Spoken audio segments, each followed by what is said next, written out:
Today we're going to talk about human trafficking in Tennessee.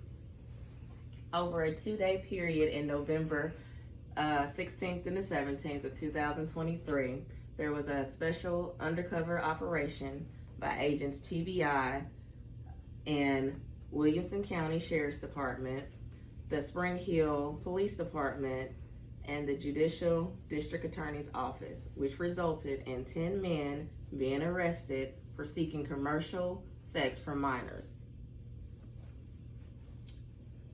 According to the Tennessee Bureau of Investigations, human trafficking cases in Tennessee are on the rise.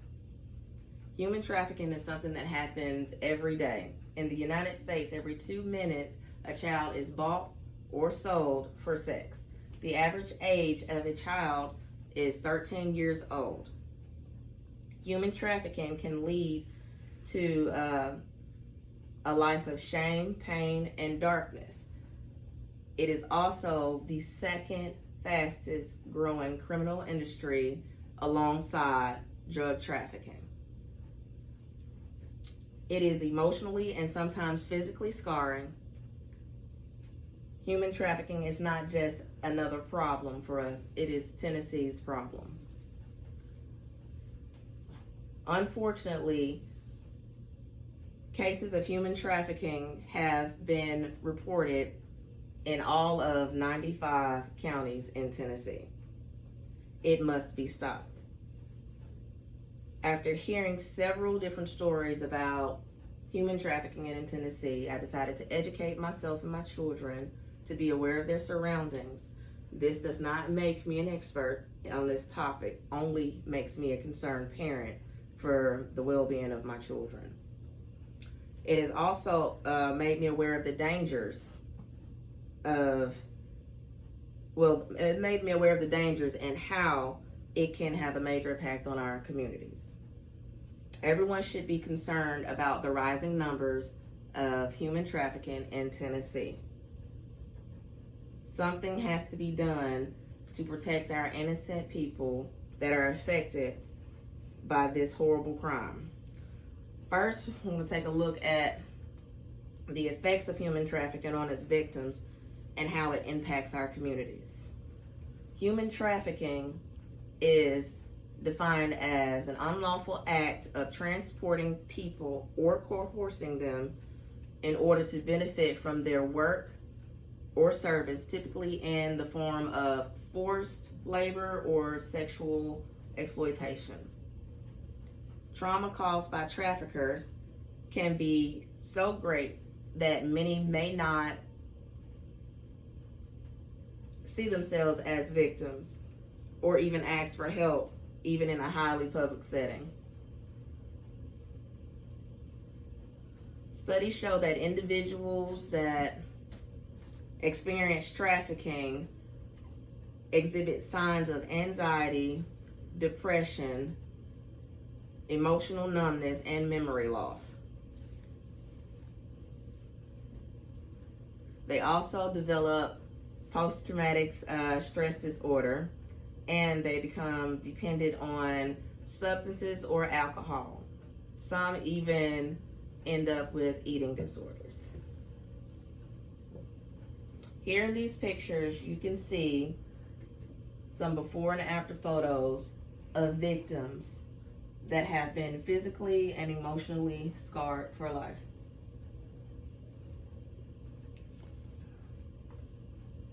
Human trafficking can have negative impact on our communities, perpetuating cycles of poverty, exploitation, and vulnerability. It can also drive organized crime and illicit economies, disabling communities, and undermining laws. It compromises the well-being of individuals, including victims who have or may have experienced issues with health issues such as sexually transmitted diseases, HIV, and pregnancy. According to Derrica Wilson, co-founder of the Black and Missing Foundation, there is a target on the backs of our Black and brown boys and girls. Traffickers look for vulnerability, Wilson said. They are looking at our kids who are impoverished, unhoused, the runaways, and those that are looking for love in the wrong places. On TBI's list of Tennessee's missing kids, 30 of the 35 kids listed are Black, Hispanic, or biracial. The U.S. Department of State has acknowledged the connection between race and human trafficking. After observing the effects of Tennessee's rising trafficking problems, we can now look at a solution. There are several solutions out there that offer support for helping victims of this horrible crime to recover, and programs to teach people how to avoid becoming a victim. But I don't believe that it's a solution that will solve a problem. I do believe the solution to the problem with human trafficking needs to be mandatory training of our frontline professionals to prevent further victimization of those most likely to become victims. The program End Slavery Tennessee provides specialized case management and comprehensive aftercare for human trafficking survivors and tactically addresses the problems through advocacy, prevention, and training of the frontline professionals. This program has experts in the field, and they train over 20,000 professionals and community members each year. They equip first responders to identify human trafficking victims and broaden their sphere of influence in their field.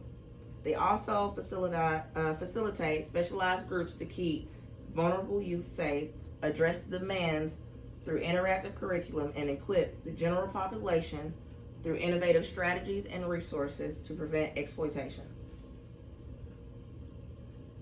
According to the public record, in 2019 and 2020, End Slavery Tennessee got $350,000 in grants and subsidies from the state. This year they received $3.5 million. One of the first things End Slavery did, according to the CEO, Marjorie Quinn, was put money down on a secluded property in Davidson County. This property will provide the state's largest long-term residential program for 28 residents. I believe these types of programs in place, the issue of human trafficking will eventually come to an end in our communities. And our communities would be a lot safer. Now that we have addressed the problem and come up with a solution, I hope that you guys will actively get involved and take action to stop human trafficking. With human trafficking numbers rising in Tennessee, it should be a priority of everyone in the community to address the situation. Everyone in Tennessee is affected by this problem, whether it is the well-being of our community or the safety of your household. It is a rising criminal industry that must be stopped. Human trafficking is a problem that cannot be solved overnight, but with the help of our community, we can lessen the number of cases and one day stop human trafficking for good. Thank you.